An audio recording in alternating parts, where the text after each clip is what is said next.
ada banyak yang bisa kita bahas ya berkaitan dengan pajak, bukan saja soal Cortex yang menjadi sorotan namun juga serapan pajak yang ternyata sedikit, bahkan tercatat hanya 8 juta orang yang membayar pajak.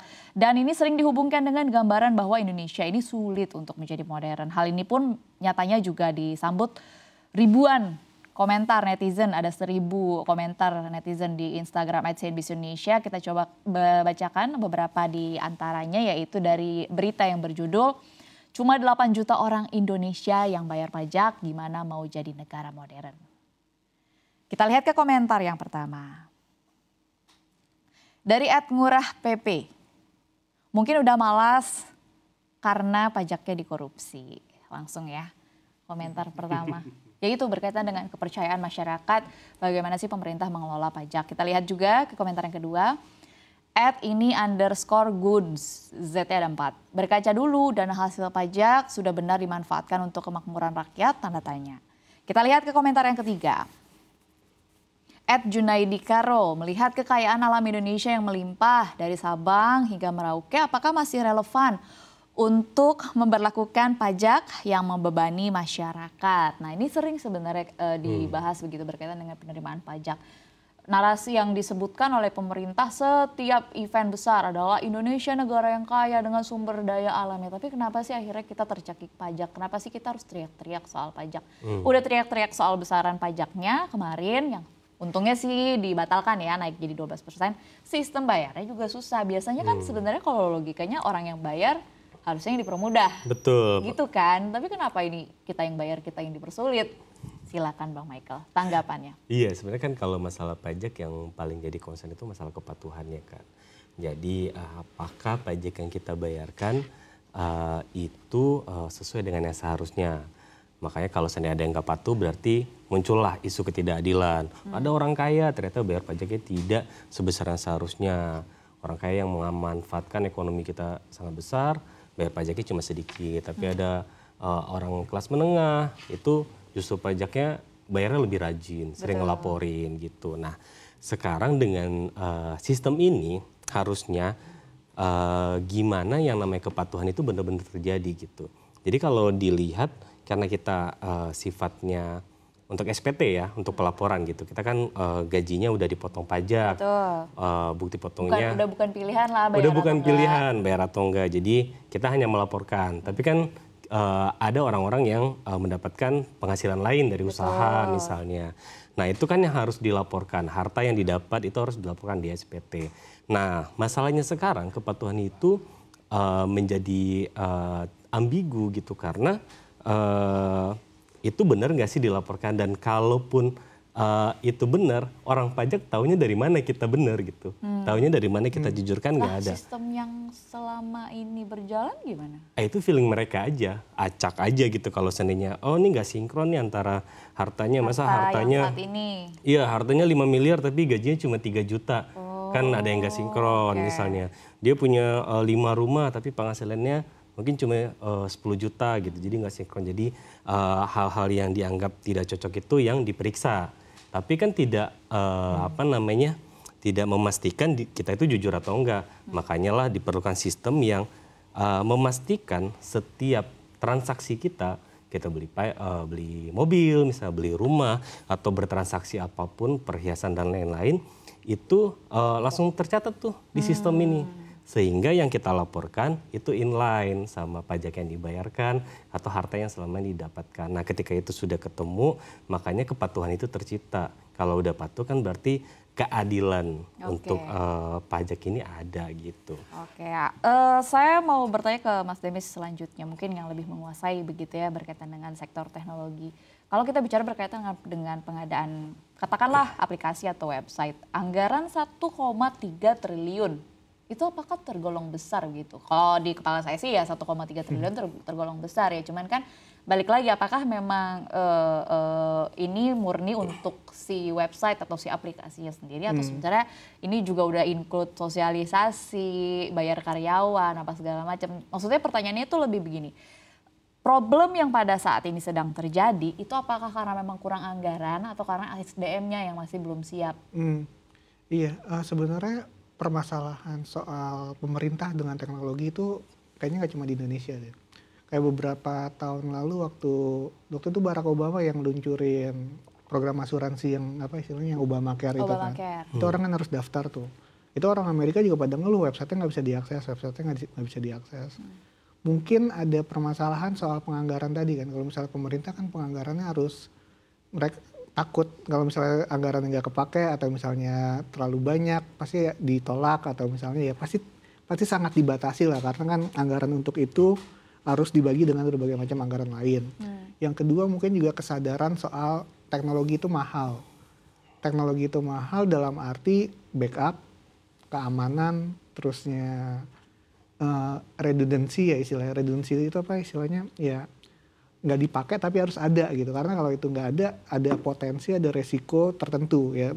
Salah satunya ya overload, beban. Itu biasanya kan kalau misalnya orang jualan tiket lah misalnya untuk hari atau misalnya e-commerce di hari tanggal kembar 11-11 Harbolnas dan segala macam pasti mereka menyiapkan resource-nya berlapis-lapis itu.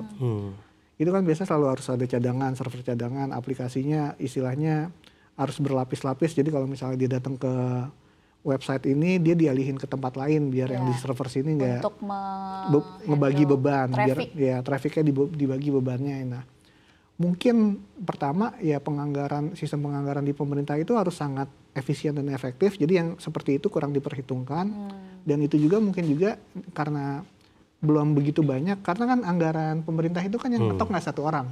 Yang ngetok kalau perusahaan kan CTO gitu istilahnya, orang yang ngerti atau direkturnya. Tapi kalau yang di pemerintah kan yang ngetok bareng-bareng sama DPR juga sama pemerintah juga. Mungkin di situ permasalahannya sih. Oke. Kita lihat dulu ya ke komentar selanjutnya. @Fahriza Lavandi. Pejabatnya jangan pada korup minimal biar uang pajaknya benar-benar bermanfaat. Terus nanti berdampak ke pendidikan yang baik, ekonomi yang baik, ekonomi naik. Nah kesadaran bayar pajaknya juga naik. Nah ini jadinya kayak ayam atau telur duluan begitu ya. Penerimaan pajak dulu atau sistemnya dulu begitu yang dibenerin. Kita lihat ke komentar yang terakhir dari @arif.s.marsis. Jadi negara maju minimal jadi negara yang jujur dulu deh. Setuju nih sama Bang Arif kejujuran ya. Kalau kita bicara berkaitan dengan pajak. Yang menarik yang aku temukan juga tadi sambil riset-riset berkaitan dengan Cortex ini. Akhirnya aku buka salah satu aplikasi yaitu TikTok gitu kan. Ini juga ternyata menjadi top of mind. Jadi ada salah satu postingan yang FYP istilahnya anak TikTok begitu ya. Dengan caption, dewasa itu ketika demam meriang tapi harus berangkat ke kantor karena sistem Cortex belum benar. Yang like 40.000, yang komen ada 600. Berarti memang menjadi keluhan banyak karyawan begitu. Terutama kalau kita bicara berkaitan dengan pengusaha. Hari ini habis nangis gara-gara Cortex, semangat ya kita semua. Cortex meresahkan, NPWP semua klien gue nggak muncul. Baru sukses upload semalam, semangat pejuang Cortex. Tolong siapapun tutor Cortex sampai sekarang belum laporan pajak perusahaan gara-gara sistem ini. Sampai ada yang ngomong kasar. Iya, jadi ada yang menarik juga ketika ngomongin Cortex ini kemarin. Karena kita cukup beberapa kali mengkritik sistemnya karena down.